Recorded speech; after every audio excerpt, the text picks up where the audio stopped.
Siddhistraivargikiyatha. Siddhistraivargikiyatha.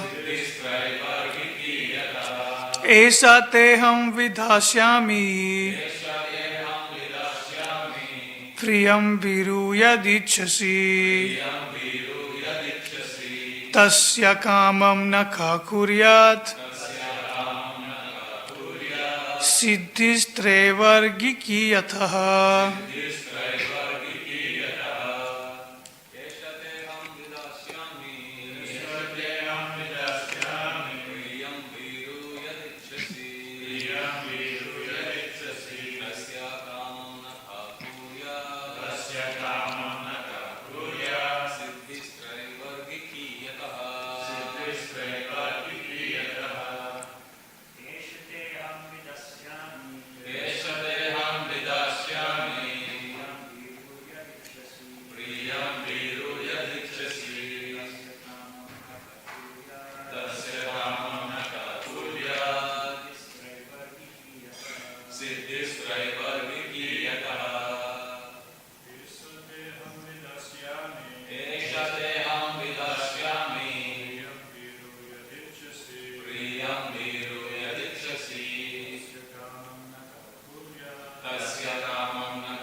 Please repeat word for word. Esaha, this, te, your request.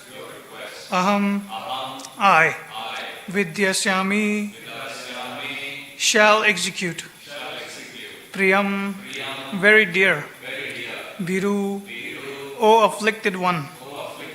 Yat, what? Ichasi, you are desiring. Tasya, her. Kamam, desires. Na, not. Kaha, who. Kuryat, would perform. Siddhi, perfection of liberation. Traivargiki, three. Yataha, from whom. Translation and purport by His Divine Grace A.C. Bhaktivedanta Swami Srila Prabhupada. Srila Prabhupada ki Jai. Translation. O afflicted one, I shall forfeit, gratify whatever desire is dear to you, for who else but you is the source of the three perfections of liberation. Purport. The three perfections of liberation are religiosity, economic development, and sense gratification. For a conditioned soul, the wife is considered to be the source of liberation because she offers her service to the husband for his ultimate liberation. Conditional material existence is based on sense gratification, and if someone has the good fortune to get a good wife, he is helped by the wife in all respects. If one is disturbed in his conditional life, he becomes more and more entangled in material contamination. A faithful wife is supposed to cooperate with her husband in fulfilling all material desires so that he can then become comfortable and execute spiritual activities for the perfection of life. If, however, the husband is progressive in spiritual advancement, the wife undoubtedly shares in his activities, and thus both the wife and the husband profit in spiritual perfection. It is essential, therefore, that girls as well as boys be trained to discharge spiritual duties so that at the time of cooperation both will be benefited. The training of the boy is brahmacharya, and the training of the girl is chastity. A faithful wife and spiritually trained brahmachari are a good combination for advancement of the human mission. Om Jnana-timirandasya Jnananjana Shalakaya Chakshurunmilitam Yena Tasmai Shri Gurve Namaha Jai Shri Krishna Chaitanya Prabhu Nityananda Shri Advaita Gadadhar Shivasadi Gaura Bhakta Vrinda. Hare Krishna Krishna Krishna Hare Hare, Hare Rama Rama Rama Hare Hare.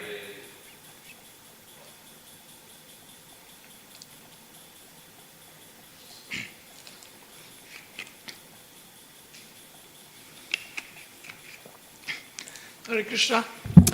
Thank you for coming for the Bhagavatam class today. So, we're discussing the chapter called Pregnancy of Deity in the evening. So, this chapter, just to do a recap, Deity has been inflicted by sense desires of sexual enjoyment, and she has approached Kashyapa Muni, who is sitting in his meditation in the evening, worshipping Lord Vishnu, and offering oblations and doing his thing. And Deity has approached, because she has the urge for sense enjoyment, and she has approached Kashyapa to enjoy, technically, enjoy as in Vedically sort of enjoy, but still enjoy in one sort of way, because she isn't fully in tune with the Shastric injunction, which is to follow the right protocols at the right time. So Kashyapa being, he's a powerful yogi. He knows what's the right time, what's the auspicious time, what's the inauspicious time for what activities. He's qualified to know that. He's smart. So he has suggested that, if we wait a little more time, because you are the wife, and if you have that desire as a husband, it's my duty to fulfill that desire. But, because the time at the moment is inauspicious, there's a lot of ghosts and, there's a lot of ghosts and just running around this inauspicious time. So our duty, so we just wait a little, then the time will change, and then, we can engage. So, but Deity, she's been super, just had that urge. Urges are hard to control. So, it takes years and years and years of training to control the urges, but still, at the end of the day, one can easily fall down. Prabhupada gives example of a razor sharp blade. How when you shave, even the blade is too sharp, just a little mistake, and that's it. It'll be blood spill all over the place. So urges are like that too. Urges can be super strong. When one is in feeling those urges of, different urges actually, but sex enjoyment is one of the most disturbing urge to tolerate. So it is natural in Kali Yuga, having taken birth for us, to be engaged, because that's what our whole lifestyle is based on in Kali Yuga. Sense enjoyment. I used to work in advertising. If you work in advertising, you understand what men and women want. So we try to tap onto that by selling. You take any random product, even IT, some sort of IT software product. It has got nothing to do with any sort of sense enjoyment or like sexual enjoyment, but you see a poster with this, good looking or very, good looking and very afflicting to the mind. This lady would be on the poster selling a software, which has got nothing to do, no sort of connection. So this is how, we are currently, our mindset is. So Kashyapa is engaged, and Prabhupada actually gives a very beautiful point. He makes this very beautiful point in the purport in the previous text. I was just thinking about that he could have refused her with strong words expressing impossibility, but he was not as spiritually strong as Vidura. So Prabhupada is saying that Kashyapa Muni is a great yogi, but still he may not be fully purified. He may not be a pure devotee as Vidura is, because Vidura is like a full-on pure devotee of Lord Krishna. So Prabhupada mentions this point after that Vidura is addressed here as a hero. So this is a very beautiful point to consider. We don't hear, other than Krishna, anyone be addressed as hero. So I was just meditating while I was reading this, that how even a devotee of Krishna is considered hero. And what is the definition of hero? What does it mean to call someone hero? Like in our modern day context, a person who performs this, what do you call, like he's an actor or something, you can address him as hero. Or someone who saves, who does like some sort of, goes beyond a step ahead to help someone else, can be considered as a hero. Like for example, there's a burning building and, someone jumps inside that building to save some other person. And then the whole community, whole society will address that person. Look, he's done a very heroic task. But spiritually, this is material concept of hero. But what is the spiritual concept of hero? That's what we need to consider. So, materially, people may, have those qualities that they have incurred from good karma. But what are they doing throughout the day anyway? They're engaging in illicit sex, they're engaging in intoxication, meat eating. What about, where is a hero in that? If you go outside and, killing other animals, trying to save one person from the building, you've been classified as hero. But then you go outside and consume, eat meat and engage in killing of other living entities. That's not very heroic task. So materially, it's still incomplete, Everything is still lacking. You may do one thing right, but you can't do everything right because it's material. You'll have to do something wrong as well, eventually. There's always a cause, and there's always, something will happen. There's always what goes around comes around. So if you do something wrong, they'll always... It's like economics. In economics, when I studied economics, when you engage in one particular activity, you're missing out on the other sort of activities. So similarly, when if you've done one thing right, there's other things you might have to compromise or, struggle in. So this is the concept of material sort of understanding. But spiritually is different. Whole spiritual understanding of being heroic means the one who has controlled his mind and senses. Because unless a person who has done that cannot be classified as a hero, there's nothing heroic about it. The person who's not a devotee of Krishna or the person who's not engaged in devotional activities cannot be considered a hero. Because, there's nothing heroic about it. Because otherwise he's still engaged in sense gratification, doing things for himself. A hero is someone who does everything selfless, so to speak. So only a person who can do selfless is the one who is not tempted or controlled by the modes of material nature. The one who's doesn't have those urges to enjoy the senses. Because when one goes beyond the understanding of sense enjoyment, that's only when one can do great things for other people, spiritually speaking, enlightened people, So that's why, Rupa Goswami in Nectar of Instruction, the first verse has clearly mentioned, because it's a very, very important business, You can't just randomly go to someone and call, oh, you're such a hero. No, hero is like a sacred term, can be used. You can't just say anyone, oh, he's a hero. Even though, because even though people would like to hear that all the time, someone's calling me hero. Yes, I am a hero, but what have I done? I don't know if I've performed anything heroic. So, yeah, that's why you see there's not everywhere in Bhagavatam you'll hear this word called hero. It's very, very, very mentioned like very few times only. So, because it's very important, you can't just become a hero like that. Only Krishna can perform those heroic activities that we hear in the 10th canto. That sounds like a real hero. When we watch a Bollywood movie, there's in South India, people worship by here, Rajnikant or someone like that, It's like this super, he's like considered like very heroic. He's done, but again, he's still influenced by the modes of the material nature. So going beyond that, if one wants to become hero, as Prabhupada mentioned, they should control their mind and senses and become a pure devotee of Lord Krishna. Because then one can become a hero. Because then one knows the goal of life and they can act accordingly. So, as we hear this, that Vidura is addressed as hero because no one is stronger in self-control than a devotee of the Lord. It appears that Kashyapa was already inclined to have sexual enjoyment with his wife, And because he was not a strong man, he tried to dissuade her only with pacifying words. So that's the whole, Rupa Goswami said that, right? One should not be qualified to make disciples unless he has controlled the urges of mind, body, genitals, belly, and tongue.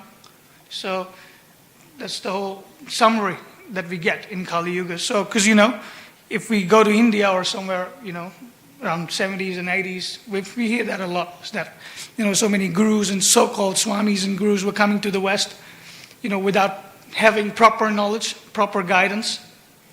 Even though some of them may be like recited in Bhagavatam or, other Mahabharata, Ramayana, they can just recite it out, fully without having any understanding or knowing the essence of the Vedic knowledge. I meet so many people. I was speaking to one person who came to the temple a few days ago, and he was saying, how the goal of the whole Vedic knowledge is not to understand Krishna. Totally opposite than what it is. So that's the whole people. I told him, okay, well, where is it said that? Can you point that out? In what Shastra have you read that? He said, no, I read it somewhere. That's the common answer people will give you, people who don't have the knowledge. That I read it somewhere, but I don't know. I'll find it for you.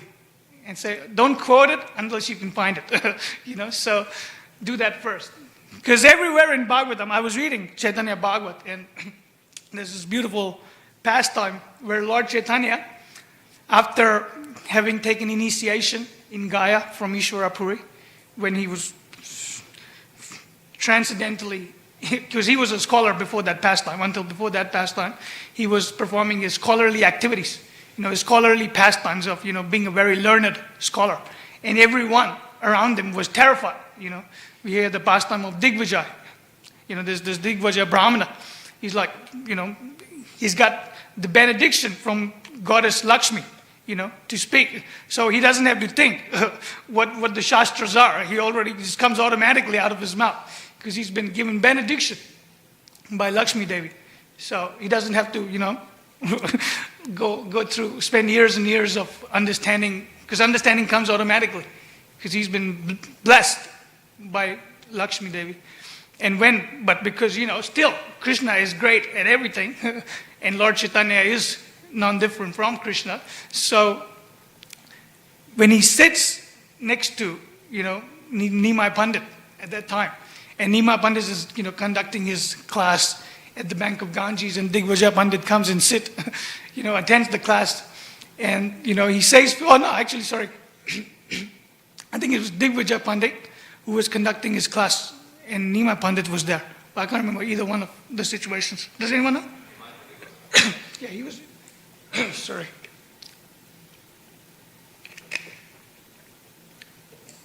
So Nimai Pandit was running his class, and this Digvijay comes, he's sitting and he notices, the glories he sees, because this very chivalrous pastime, in modern day context, it's like, back at the day people would fight and, be very, just like Bhishma Dev's pastimes, with Krishna, with putting the arrow and stuff. So this is the modern day chivalry of Nimai Pandit and, his associates. So, and Digvijay Pandit, points out, some details that, he wants to know more about. And then Nimai Pandit points out. So there's a bit of a, going on. There's beautiful rasa there. People who read that pastime will know the glories how. And then he meditates on this, because actually in Chaitanya Bhagavat is mentioned that when he was hearing Nimai Pandit speak, he was just meditating on the glories himself. He just became a devotee right there. But because he still have that top ego. I'm the supreme. Even though a person suddenly may become a devotee, but he may still not realize that he's already become a devotee. Because of that little false ego that comes in picture, it just disturbs a person. So Digvijay Pandit, was meditating. He was chanting his Gayatri mantra or some mantra that he chants. And then Lakshmi Devi appears in her mind and tells her, because what happened is Digvijay Pandit could not answer to Nimai Pandit's debate that was going on. So, and he was just humiliated, a little bit. He was feeling, oh, what happened? Where is Lakshmi Devi? Things come automatically out of my mouth, I don't have to think too much. And now all of a sudden, I couldn't say anything in front of Nimai Pandit. So he's meditating on that. When he's chanting the his Brahmana mantra, he's meditating on this. And then Lakshmi Devi appears in her mind and tells her that, because it's Nimai Pandit is the Supreme Personality of Godhead. That's why I couldn't come in front and say anything, So that's the glories of Nimai Pandit. That's what. And then, she told Digvijay Pandit, hey, don't, tell anyone. Because if you tell anyone, I'll never come back again. So, so then he had to keep it confidential. So it was a very beautiful pastime. And after that, when he went to Gaya to get, Nimai Pandit went to Gaya and meets Ishwara Puri, who was a great devotee, pure devotee, who was Sandipani Muni himself in the incarnation in Chaitanya Leela. So, and then he performs devotional service to Ishwara Puri. He offers him food, and this beautiful pastime where he cooked, Nimai Pandit cooking for himself, cooked a little rice, and then Ishwara Puri comes and meets with Nimai Pandit. And then, as Nimai Pandit seeing senior Vaishnava present in the room, he offers his rice to Ishwara Puri, but Ishwara Puri is like, no, if I eat this, what you going to eat? It's late at night, so. So he said, no, you eat it. Nimai Pandit said, no, you eat it, I'll make more. That's fine. So then he, feeds him and then performs his, because by his performing devotional service to a pure devotee, he becomes a devotee. Krishna is showing that, because Krishna himself tells us in Bhagavad Gita, the only way you can acquire the spiritual truth is by rendering devotional service to a devotee who knows the truth, who's seen the truth, and he can guide you, instruct you accordingly. What's the verse? Tadvidi paripatena pariprasnina sevaya upadeshanti te jnanam jnaninas tattva darshina. Jnaninas tattva darshina. Can show you the way. So this is the process. If Krishna is said, he has to also, show us how it's done. So by performing devotional service towards Ishwara Puri, he gets Krishna Prem automatically, instantly. It didn't even take a very long time because, he already got Krishna Prem, but because he's performing it pastimes, now it's time to start the Sankirtan movement.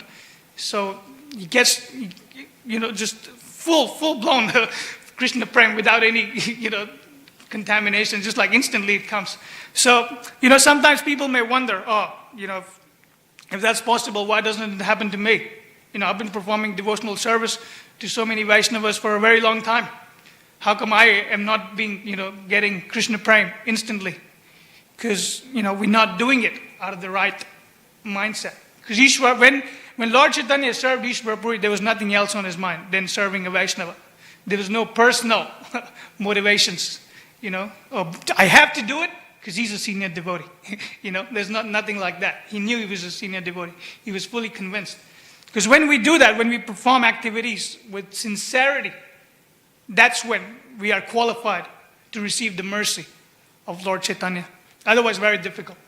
If there's no sincerity, you can keep doing it for a very long time.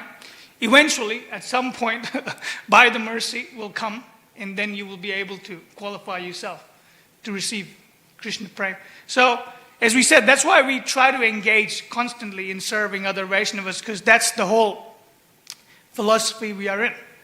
Lord Chaitanya has showed us, without the service, there is no purity, there is no sincerity.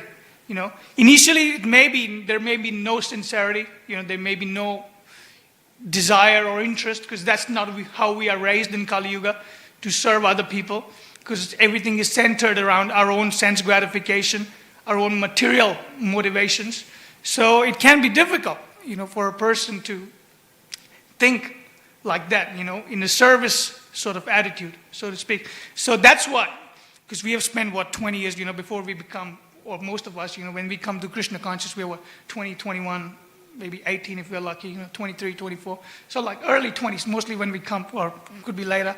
So imagine how much time we have spent, getting this impure, toxic mindset, how to deal in things, in activities, Lord Chaitanya from the very beginning was service-based. His whole family, the atmosphere was as such that he was trained in such a way So, but we're not that fortunate because we are, we've taken appearance in times, difficult and dangerous times. So, but when we perform service, initially, we may not see, but we will definitely see that the cleansing process is working. When Chaito Darpan Marjana, that's when Lord Chaitanya says that means it's a cleansing process, cleaning the heart. It just takes a little while. Imagine there's a mirror or something, a place which has accumulated dust for 20, 25 years, so to speak. It's not that easy to just clean that place. It takes a lot of hard work and efforts. People who have engaged in cleaning should probably know this, So it takes a while, it takes patience. So we have to be, that's why Rupa Goswami also instructs patience as one of the qualities to make advancement in devotional service. Because we live in instant world where everything has to be done instantly. Our food is instant, our technology is instant. Everything is just right away, I was just speaking to someone about how fast-paced things have become. Like patience is just being kicked out of our system. That's the whole, because everything has to be right away. If you go like 20 years back, people would used to write letters. I don't know if people hearing, some little kids may not even know what a letter is, because all they know is WhatsApp and Messenger and stuff like that. So it used to be time, someone writes a letter, sends a letter, has to wait very patiently, 30 days, 60 days when the letter comes back. So that means something. If you ask an older person who used to write letters, they will tell you that letter, when you receive that letter, the joy of receiving that letter was very special. It means a lot. And that patience period is just like, you can say, it's like, that little patience is like, that whole time period is just like, I've sent this letter. And just very patient, it's a beautiful time. Because, it's mode of separation in one sort of way.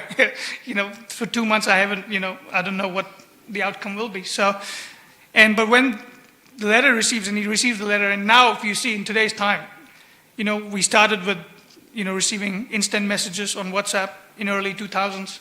Then 2010 we were, constantly receiving this. There's no instant messages, like constant, right? Now we are at a stage where we have to see a person typing. Like when you send a message on WhatsApp or Instagram or something like that, you can see the other person typing. Like it actually tells you that the other person is typing. That's how crazy things have become. We can't even wait to see that person read the message. We have to see that person type right away, So this is how crazy things have become. Like zero patience, First there was like these blue ticks, the person has read the messages. Why is he not replying? So I need to see him typing.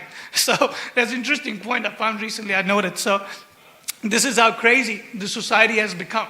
There's no patience, zero patience. We have to see a person respond immediately, unless we call him right away. Why are you not responding to my text? I saw you read it. So this is how crazy things have become. So one has to be patient a little bit in spiritual life. Patience is not a skill that we automatically generate in Kali Yuga.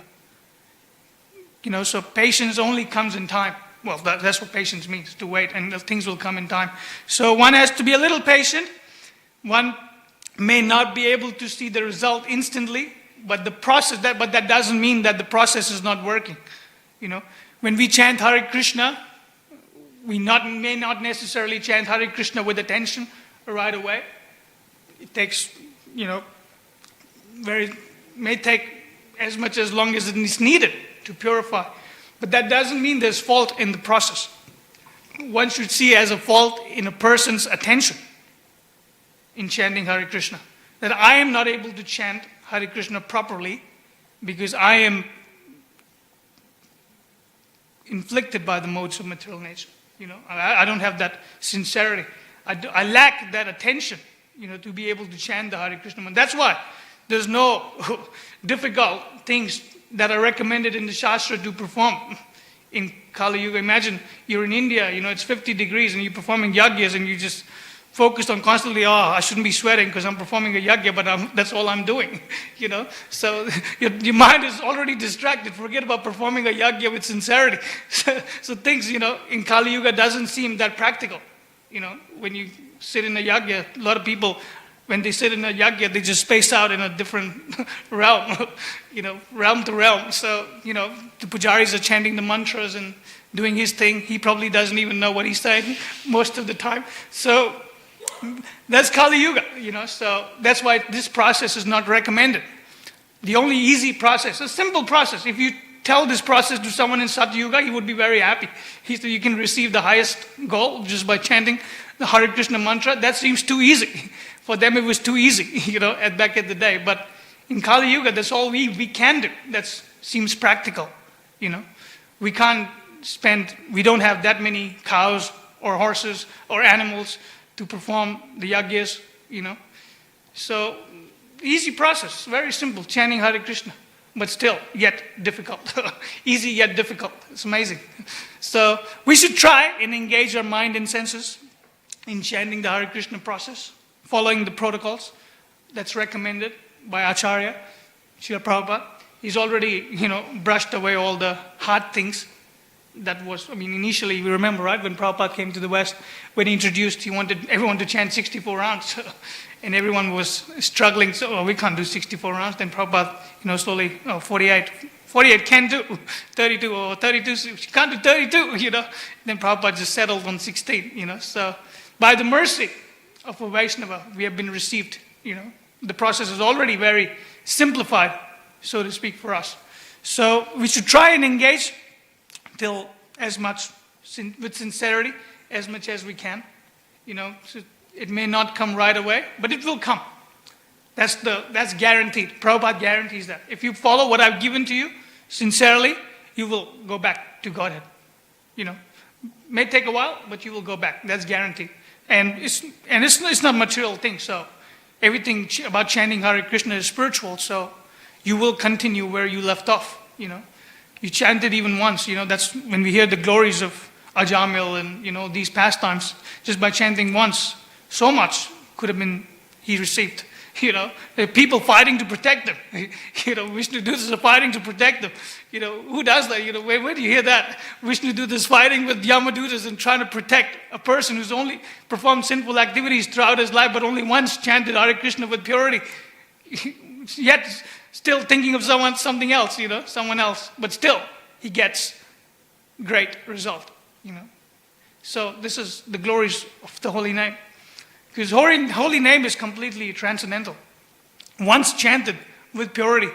Actually, I was speaking to someone and they were saying, that they were in a very dangerous situation. And all they did was chant the holy names with purity. And they said, I've chanted for 20, 25 years. All my 16-round chanting, just this little chanting I did for this little while, I just remember that chanting now. Because that was the purest chanting I've ever done. Because it wasn't based, or it wasn't disturbed, or, it was just like done offenselessly, trying to, tap into the glories of holy name. Just ask Krishna for shelter, what Gajendra was doing. That was pure chanting.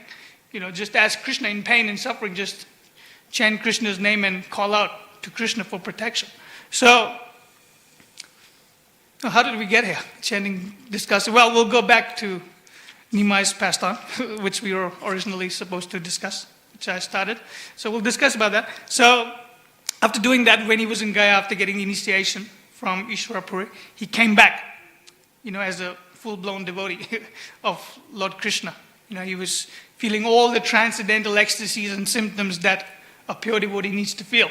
So, when he comes back, because a lot of people know Nimai Pandit as a great scholar, there has been pastimes where his associates have told him, maybe you should, I don't know why you're wasting your time learning all this scholarly information, maybe you should just become a devotee of Krishna, And now they see these symptoms, and they realize, he must have met Ishwarapuri, and now he's got the love of God. So a lot of people are seeing, and he sits, and he's in his classroom full of students, because he's a teacher. He's got a lot of disciples.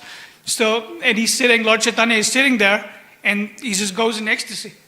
And the students are just wondering, are we going to study today? Or what's the subject today? What happened to our teacher? We can't understand. But because they are seeing Lord Chaitanya in that spiritual ecstasy, so they're also feeling that spiritual ecstasy.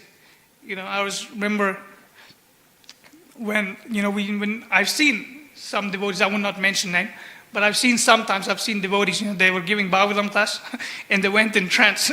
Like literally Prabhupada, we have seen so many times that Prabhupada was giving class and then he went in trance. So it's possible, you see that all the time. And when the person who's watching that can actually feel, the purity of that person who's gone in trance, how pure that person must be.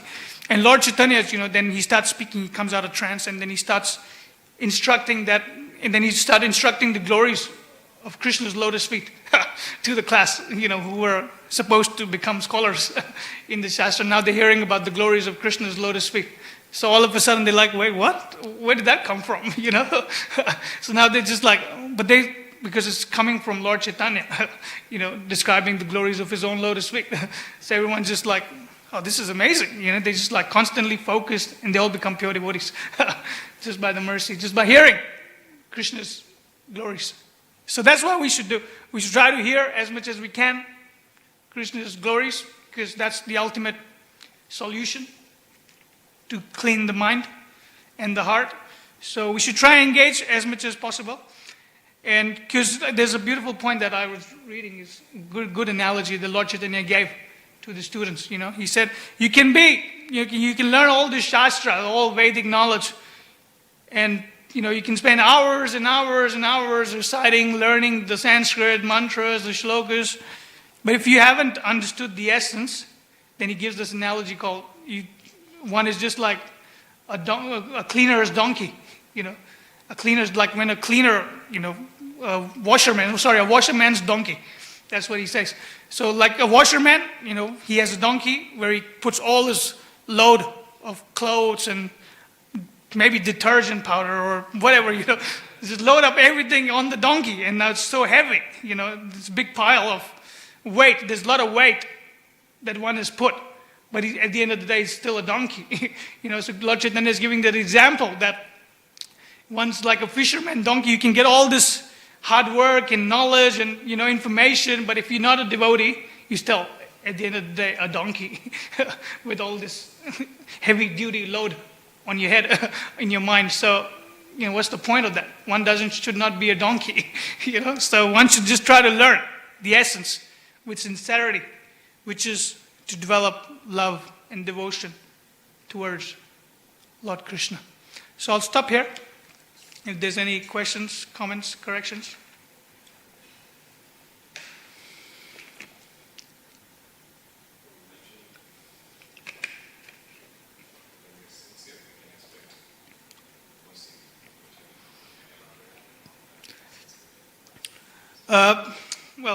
Sincerity is the key to everything that we do, even material, spiritual, doesn't matter. You speak to someone who's been struggling in his job for 40 years. What makes you trying to become sincerely trying to do something? So, because Lord Chaitanya, he knows it because he's present in the heart. If one doesn't do things seriously, that means he will be making offenses.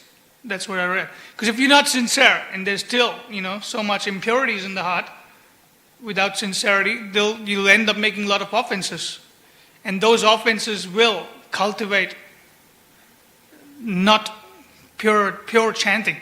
Because unless one chants purely Lord Chaitanya's name, we hear Vrindavan Das Thakur, let's say for example, he's writing that, he doesn't feel he's qualified to describe the glories of Lord Chaitanya fully, even though we know how qualified he is.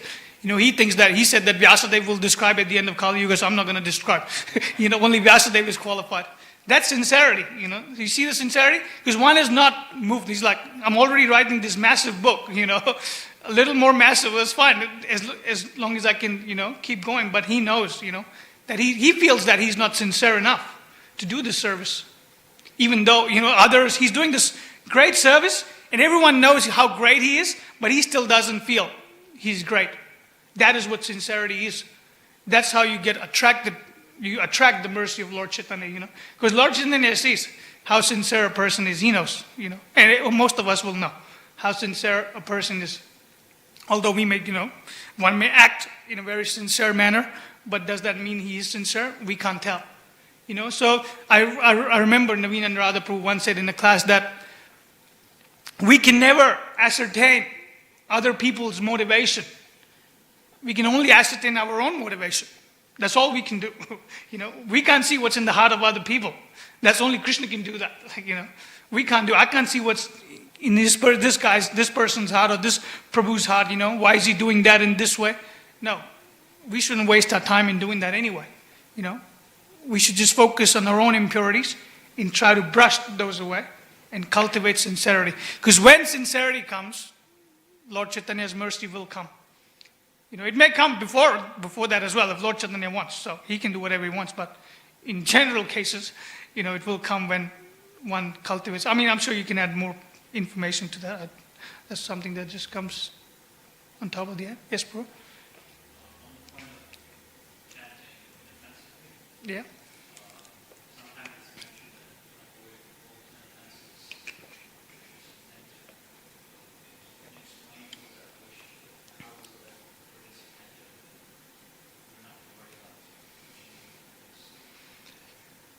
Well, offenses are there. We all know those offenses. We recite them every morning. But I've heard this point that just by reciting those offenses doesn't mean we are understanding the gravity of those offenses.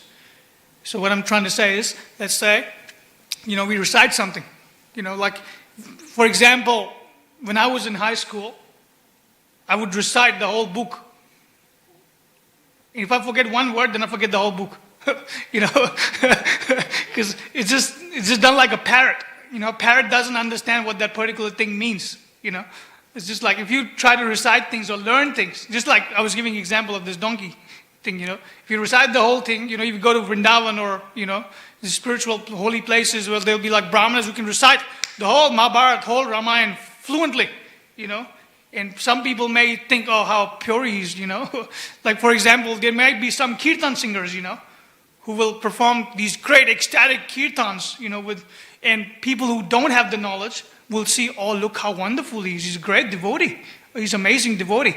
But what he does when he finishes the kirtan, he engages in sense gratification activities. So this judgment, this understanding is that a devotee should understand the gravity. Like these offenses are not just there for us it's actually to implement them as well.